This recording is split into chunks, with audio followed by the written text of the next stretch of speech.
I'm Alyssa. And I'm Mike.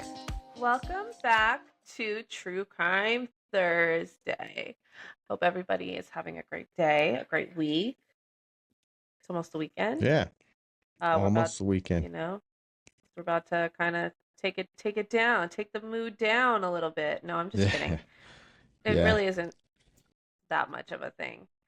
yeah. I Um, mean, I think we keep it lighthearted as lighthearted as you can when you're talking about like these kind of cases. So True, exactly. That's why you guys should come to us for your true crime knowledge. Even yeah, though, that's right. to an extent, you might get false information, not the correct information, a lot of our Yeah, opinion. every now and then we get something wrong, but But not often.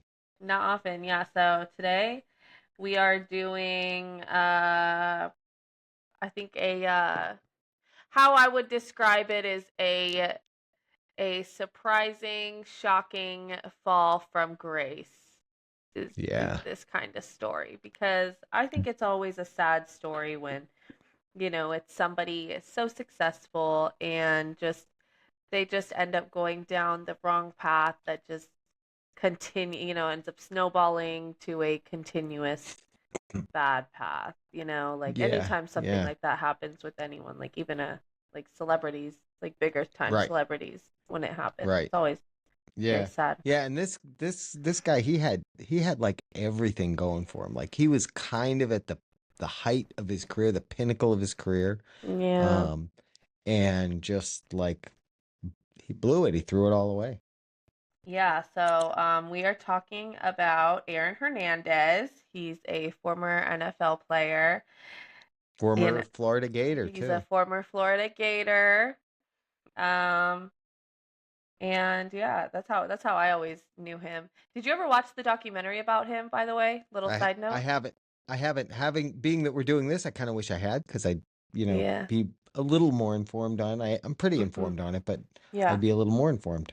It's pretty interesting because like they show a lot of the like the actual footage from that night, like they show like there was a ton of security camera footage and stuff, which Yeah, yeah. That was as part of what came into play. yeah, like what we've realized here is, guys, stop doing crimes. There's too many cameras Yeah, everywhere. exactly.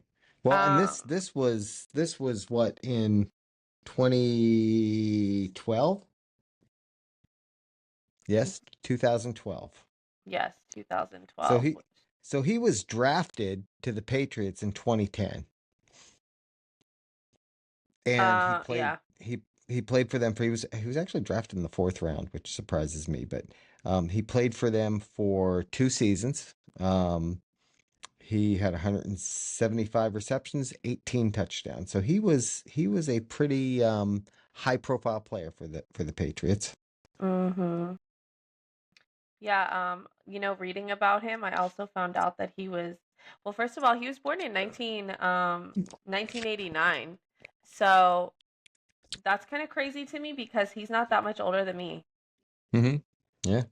That's kind of crazy. He was also born in Connecticut, which is also interesting because I never knew. I don't really know anybody that was born in Connecticut or lives in Connecticut, actually. You don't really hear too much about Connecticut, period, actually, Yeah, as that's a true. as a state. Yeah. Um, so let me go down to my timeline notes. Okay, so yeah, so outside of him being a great football player, his outside life was starting to become very unstable. He maintained connections with individuals involved in a lot of criminal activity, alleged criminal activity, and he was also allegedly linked to multiple violent incidents, Right. some of which had gone under the radar for years. Yeah, that's the case I mentioned. The 2012 case was actually before the big case that he The was actual, that he yeah. was that one actually happened, like you said, under the radar. It happened, and he was, still in his career in the NFL. So crazy. Yeah. Yeah, so yeah, the 2012 Boston double homicide happened on July 16th. and it was a drive-by shooting in Boston. It killed Daniel De Abreu and That would Safiro be a. Furtado. I think that Abreu. would be Abreu. Abreu. Abreu. Um, you know, I never promised to not butcher words here on the A&M podcast, Names, okay? names, names are different. Names are different. You can butcher names. So at the time, Aaron was not charged, but later is when they linked him to this crime. Um, which that kind of goes back to even when we talk about other cases, like people doing cases and it like being sometimes shoot like 20, 30 years before they're caught. Right. Like to do that and then just continue living your life, always crazy to me. Like you're just that's that fact or whatever that we did the other Interestingly, day. though, he was charged and convicted of that, but actually, at one point, he was also acquitted. They vacated the conviction. And Yeah. then, well, we'll get into it. That's later. There's more to that later in the story. There's a lot more to this story than I actually remembered. Like, I remember it at the time when it happened. I remember because he had been a Florida Gator, really kind of paying attention to the case. And yeah, it went a lot more places than I remembered it went. So continue. So then on in June of 2013, that is when the murder of Odin Lloyd happened. So Odin was a semi-professional football player and was dating the sister of Hernandez's fiance. So his Right. soon to be sister-in-law, right? Right. That's how that happens. So on June 16th, 2013, Odin Lloyd was picked up by Hernandez and two other people. In the early hours of June 17th, that's when Odin was found dead in an industrial park near Hernandez's home in North Attleboro, Massachusetts. To kill somebody and just leave their body somewhere like that is just crazy. Yeah. And then I can't even imagine being the person that finds that. Ugh. Also true, right? Um, so police quickly began to focus on Hernandez as a suspect.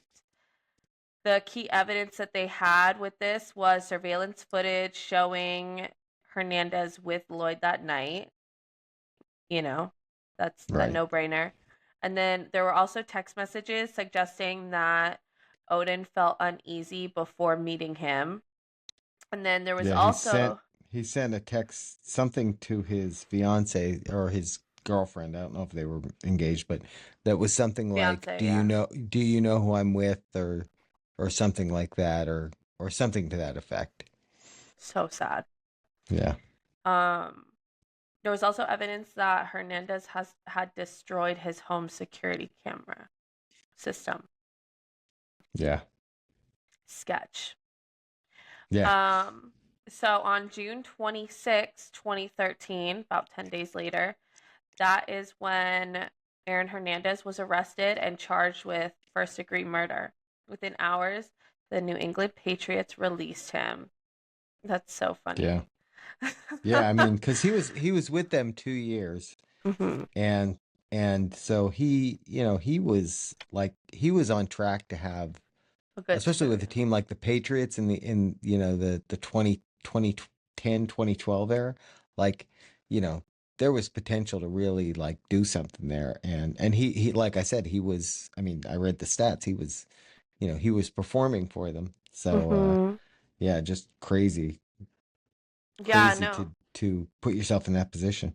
Even when he was on the Gators, like he was just one of those names that that's where like it's so unfortunate because if he didn't get into so much trouble out out off the field, he really could have made such a big name for himself. And I don't see Yeah. him being just a player that is Yeah, just released he and then a normal person, yeah, like no, living a regular life. he was a standout. He was definitely Hmm. a standout. Yeah. Yeah, and being on a team like the Patriots and having that is Yeah, in that era. whoa. My chat, my little thing just freaked out. Did you hear that? Siri started I'm talking to me. just a little bit, although I'm sure by the time this goes, all the audio processing of that you won't. True. Okay. So now I just brought attention to something that didn't need Yeah, it. they won't know what we're talking about. Uh, so he was arrested. Then in 2015, that's when the murder trial started for the Odin Lloyd case. Um, it was a lengthy trial, and he was eventually found guilty on April 15th, 2015. He was sentenced to life in prison without the possibility of parole. In 2017, so 2 years later, he was later tried for the 2012 Boston double homicide. On April 14th, 2017, almost 2 years later to the date, he was acquitted of those charges. Right. I wonder, like, what the logic behind, like, he was already in jail for life for this trial for 2 years before they were like, hey, also, and I no mean, possibility of parole or anything, what they yeah. would like go back and I guess just to like hold The, someone accountable. Yeah, I think it's to hold them accountable, but I also think it's like let's say that on appeal, because I don't know if he had appeals going or anything like that for the first conviction. Let's Right. say, let's say 5 years later they find that something went wrong in that first trial and the conviction's thrown out Oh, and right. now he's free and these other people that were now murder they could at that point then go, okay, well now we're going to charge you with these murders because you True. also did these. um but I think that's why they do it. It's just it's probably both, a little both. They want to hold somebody accountable for what they've done, but also as kind of a backup True. of if something goes wrong with the other conviction, he's still going to stay in on this. Because they can't just be like, oh, well, we do know who did this murder for the like this completely separate case, but he's already in jail, so Yeah, yeah. Well, for a different murder. yeah. I just think that's crazy. Like you've already been in jail for 2 years, and it's like, hey, we need you in court. Yeah, right. Right. Now you have to stand trial for these other For cases. these other cases, yeah. So he was acquitted of those charges, though. And then on April 19th, 2017, a few days after he was acquitted for that, um, yeah, 5 days after his acquittal, Yeah. he was found dead in his prison cell. His death Yeah. was ruled a suicide. This is one of the aspects of this case, excuse me, that I had somehow totally forgotten. Like in my mind when we talked about doing this case, I was thinking he was still in prison.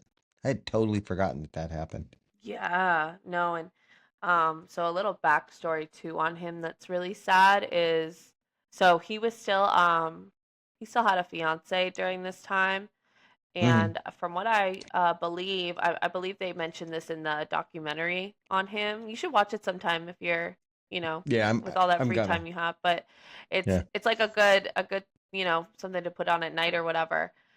I'm pretty sure like she would come and visit him in jail because he also had a daughter. He had a really young daughter at Oh, the right. time. And I still follow his I don't know if like his former fiance. I follow her on Instagram and she posts pictures Hmm. of like their daughter all the time and stuff and every time her a picture of her or whatever comes across the screen, it's like, man, that's I just think I just saw something the other day because she's a little older now. Sure. And yeah, so sad. Yeah. I mean, and when you look at the actual conviction, like they didn't have the gun. This is another case that's surprising from the standpoint of they didn't have the gun. Um, they didn't have any like real physical evidence that tied him there. Like I don't know, did they? I didn't really find anything about them finding any of like his DNA on the body or the guys. And even if they did, it kind of goes back to the thing. Well, yeah, of course we were at the nightclub, that night. We had been at a nightclub that night, so you Yeah. know. Um, but so they didn't find a murder weapon. A lot of it had to do with text messages between the two of them and the timing of the Hmm. text messages. I guess there was a rental car that Aaron Yeah. Hernandez had that they, based on the GPS, they were able to track it near the scene. Um, what else? There was some testimony from people, but it sounded like that was more just about the two of them being together, that night and getting into some kind of an argument over something. Although I didn't find anything clear on what that was, what the argument was about. Yeah, I feel like just the fact that they were, I mean, that happens with a lot of even when like with significant others, whenever there's a dead person, they always go to the significant other, and that's like the first thing they ask, like, have you guys been fighting lately? What was your last Yeah. conversations about? So, I mean, the fact that they were together, he was the person that he was last with him, and he felt uneasy getting into the car, and they had an argument. Like, I think too many things pointed to him doing it, and not enough pointed to even the possibility that somebody else would do it, or why somebody else would do it, or Right. anything like that. Right. Yeah. And I think there's this like expectation though, and it's mostly based on like uh fictional crime TV shows Hmm. where like they get convictions because like they find the smoking gun, literally or figuratively, because they make it that like cases where there's only like circumstantial evidence, you never get a conviction, especially a first Hmm. degree murder conviction. You're never going to get that on that kind of case. And Yeah. we've talked about a few of them now, that's been the case. Speaking of one other one, the Scott Peterson one, God bless you. Thank you. Um, that case was also heavily, and again, was heavily based on circumstantial evidence. Yeah. I don't know if we got a message from a comment from somebody who one of our listeners or Yeah. viewers, I don't know which, but anyway, um, who uh, sent some information or had mentioned a whole other timeline. I think we kind of hinted at it last time for that case. Yeah. And I kind of had asked them, do you have any details, you could share with us? We'd love to talk about. They actually they pointed us to a website that has these details on things that are like contrary to what we know about the case, what all the verified information on the cases, and it's kind of fascinating. I mean, because Oh, really? there is a group that's trying to get his conviction like overturned as a result of all of that. Scott So Peterson? it is interesting. Yeah, yeah. That's So that crazy. that part of it is interesting, but it goes back to, I feel like if you had that physical evidence, you had his fingerprints on a gun, and a gun that was registered to him and all that kind of stuff, Yeah. that it's a lot less likely to have the circumstantial evidence. Can you stop doing that, please? Thank you.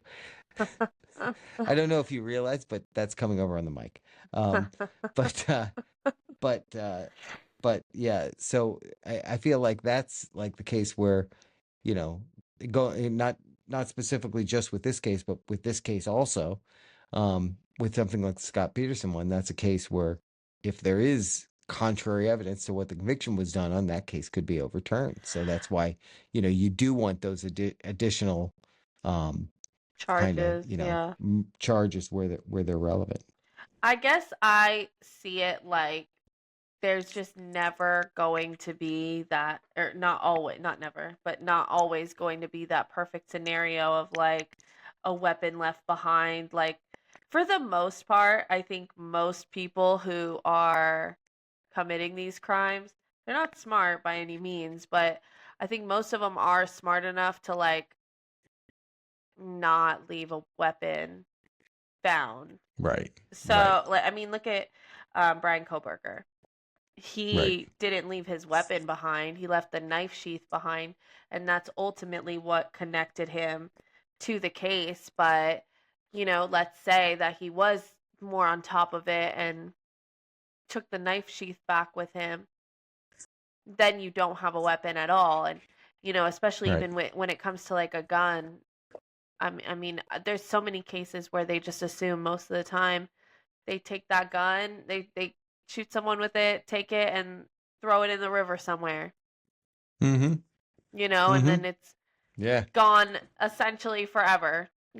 Someone might Right. find it 40 years from now, but, you know, you can throw it in Yeah. a lake somewhere. So I think like finding a murder weapon in most cases, I would be willing to say it has to be like less popular than you would think. Like you kind Yeah. of have to Well, go and by circumstantial to an extent. I mean, I think where they would have that is if it was like they catch the person shortly after. In other words, they commit the murder, and while they're trying to get away, they catch them and they've got the gun on them still. Yeah. In those cases, you're gonna have the weapon. And there are Yeah. cases where people, think that they were clever enough that they don't have to get rid of the gun because, you know, I did everything else right. I, didn't leave any fingerprints and all that kind of thing. Mhm. Um, but and then there was another kind of uh interesting aspect of this case that again I don't think I heard about this at all.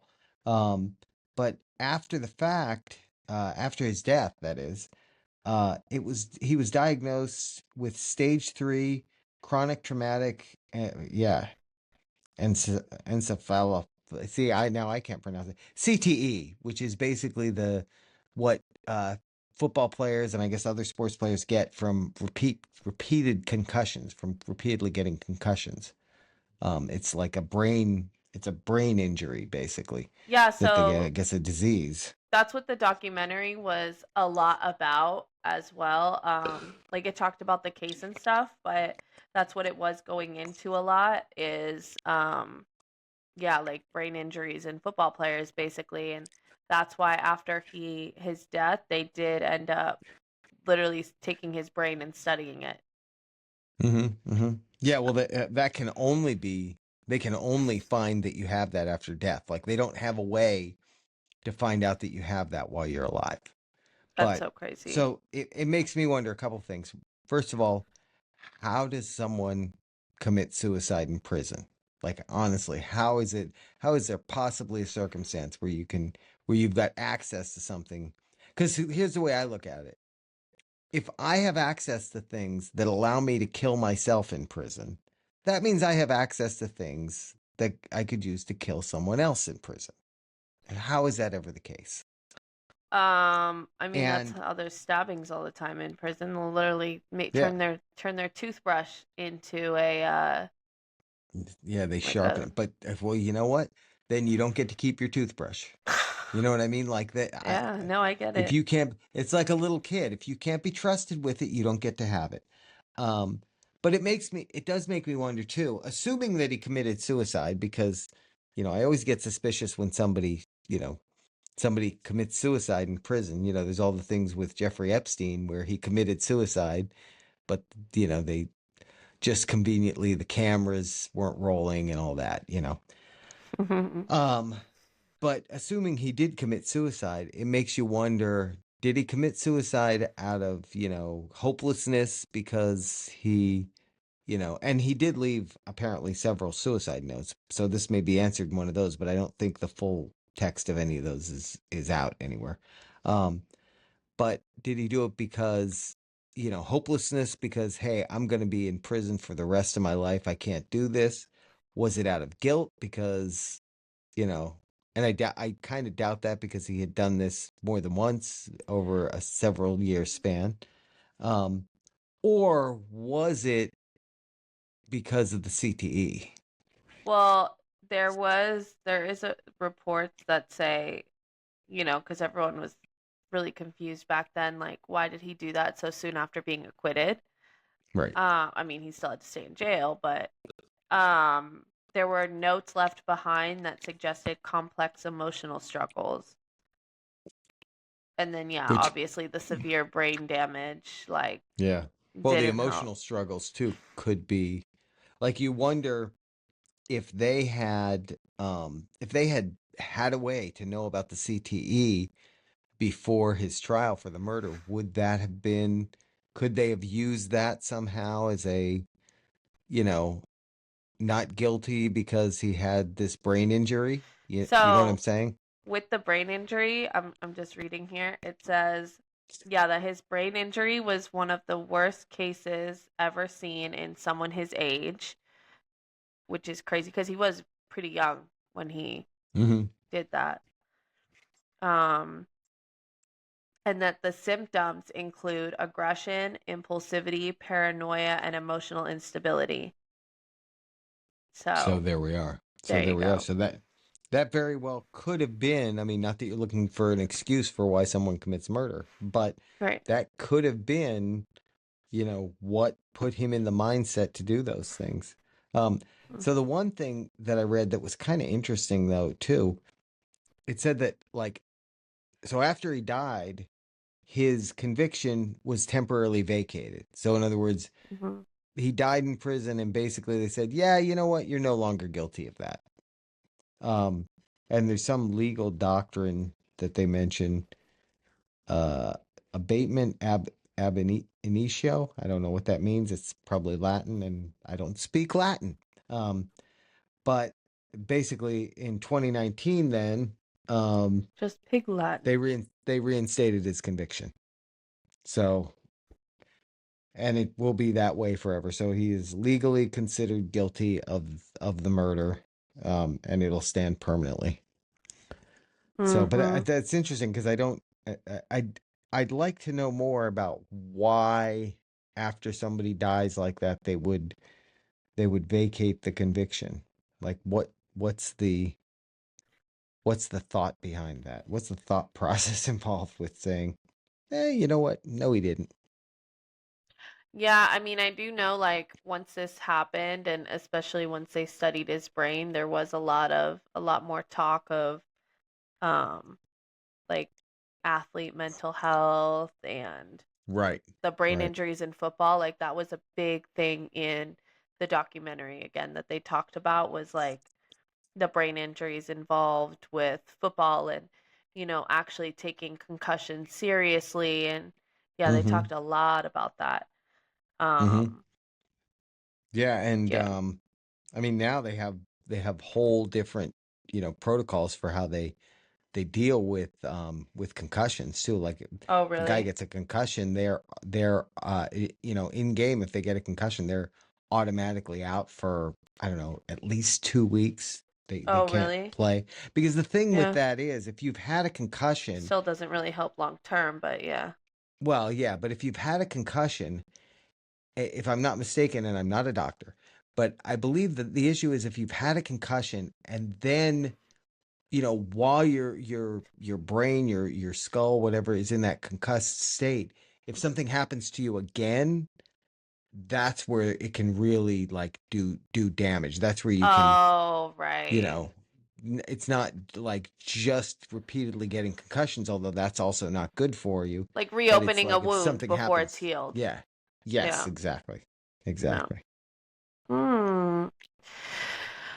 Yeah, very sad, a very sad case. It's not, it's like one of those, one of those examples of how somebody can, what do they always say? Money does not buy happiness. And It does not. I think that is a big, I think what they say is more money, more problems. Isn't that what they say? it is. But then, with that, I feel like, more money would solve all my problems. So. Yeah. Well, there you go. There you go. That's we always think that if we're, I don't know. I tend to think it would solve some. Yeah. It depends on how you treat the money. I think that's it. Yeah, true. So, Because this actually could be a case that he had become so successful and was, doing so well financially that he had a little bit of maybe arrogance about this, that, you know, he didn't think that it would be an issue, or didn't think he'd get caught, or There was also a oh, okay. Oh, wow. Ah. So, I just read and then it took it away. So yeah, apparently he committed suicide by hanging himself with a bed sheet. shouldn't have bed sheets. I mean, I Yeah. know, I know that they do treat people differently who they think are potentially, who they think could do something like that. I know they do treat them differently, but um, yeah, um, yeah. Mhm. I think you had mentioned this, but for his age, his his CTE was actually very severe because he was stage 3, and there are 4 stages of CTE. So he was one stage below the most severe, which is yeah, that part of it's also a shame. I think it's really crazy they can't see that until the person is already dead. Right. Hold on. Oh, okay. So this is interesting. Under Massachusetts law, a conviction could be vacated if a defendant died during appeal. So, in other words, because there was an appeal in process and he died, that's where they do that, where they vacate the conviction, and clear the record. But it says in this case, in 2019, the Massachusetts Supreme Court reversed that practice. So his oh, okay, so they actually reversed that process altogether. So they don't even do that anymore. Which I can understand why they would do it, because then, your appeal process, let's say you didn't do it and you died in prison, and now your appeal process obviously isn't going to continue because Mhm. you're dead. But what if you didn't do it, and it's on record that you did it? I can understand like why they would do that. But yeah, yeah, I don't know. Um, what's interesting about how he committed suicide? I'm pretty sure that's how they said that Jeffrey Epstein also committed suicide. Yes, they did. Hanging yourself with a bed sheet attached to a Yeah. fixture in your Although, cell. yeah, although in Jeffrey Epstein's case, it was allegedly, I think, a paper bed sheet because he was Oh, he was. on suicide watch. Mm. So he had paper bed sheets. So I don't know. Apparently, he had learned how to do origami and create a noose out of paper. You know, that's kind of I don't know, that's kind of crazy. The paper bed sheet. Why wouldn't they just give all of the paper bed sheets?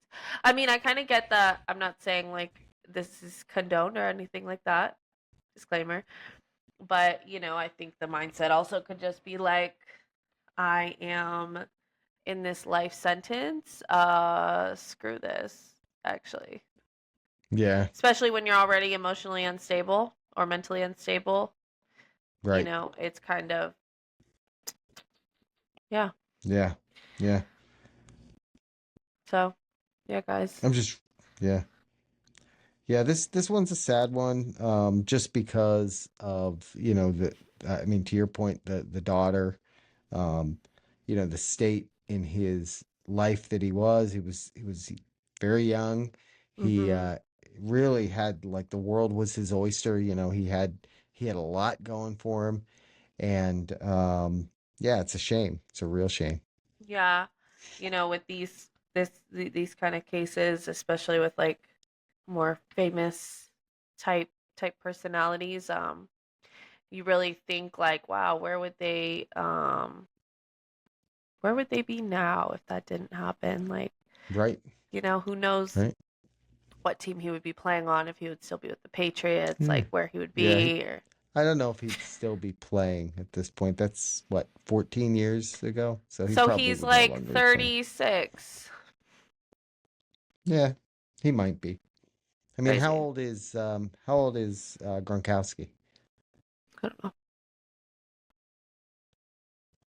I don't know that. Was was he? I have no reference of time frame for when any of these guys were at the Patriots because I'm not a Patriots fan. If But you were born in 1989, you're 36.